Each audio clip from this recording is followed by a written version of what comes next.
Hello everybody. Today we have an art lesson, and today's art lesson is going to be a product review. The specific product in mind that we're going to be reviewing today is going to be Winsor & Newton Artist Oil Colors.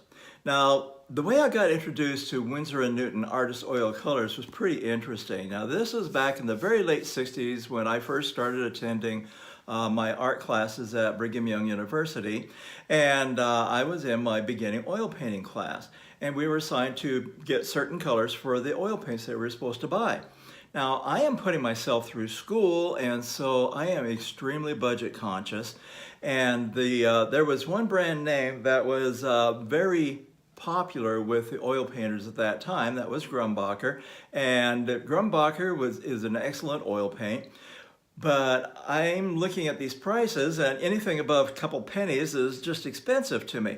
So I wanted to find something that was a little bit cheaper, so I wandered around Provo, the different art stores, and there happened to be this one store that was in downtown Provo that had, some paints, and so I was taking a look at it, and there was this rack of paints that was the usual Grumbacher display that they had there, and they had along by it one that was Winsor & Newton, one of these types of displays. And apparently the store owner did not know what he or she had, and neither did the customers, because these displays, they had a little bit dusty on them. It was marked down. And I'm thinking, well, I'm going to be buying these cheap paints, but this is just for a class, so maybe this will work out okay.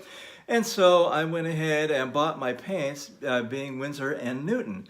And oh, by the way, Winsor & Newton is the proper name for these paints. You'll often hear them called Winsor Newton, just because it's a little bit easier to pronounce. But the proper name is Winsor & Newton. But I'll just call it Winsor Newton, because I've never been known for being really, really proper in a lot of ways.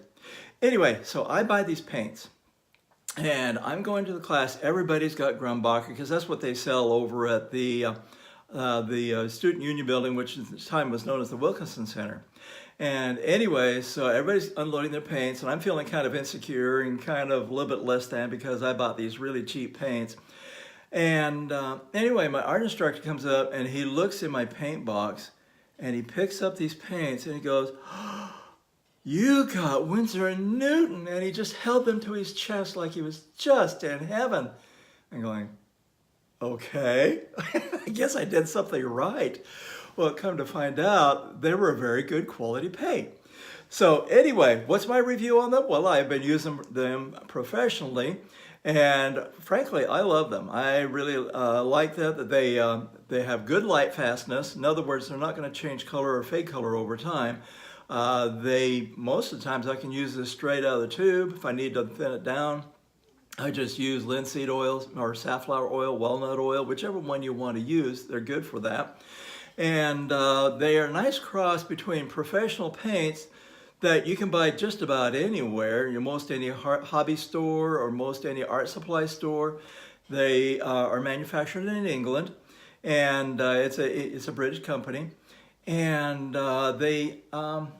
they're a good paint. A lot of times I just use them straight out of the tube, like I said.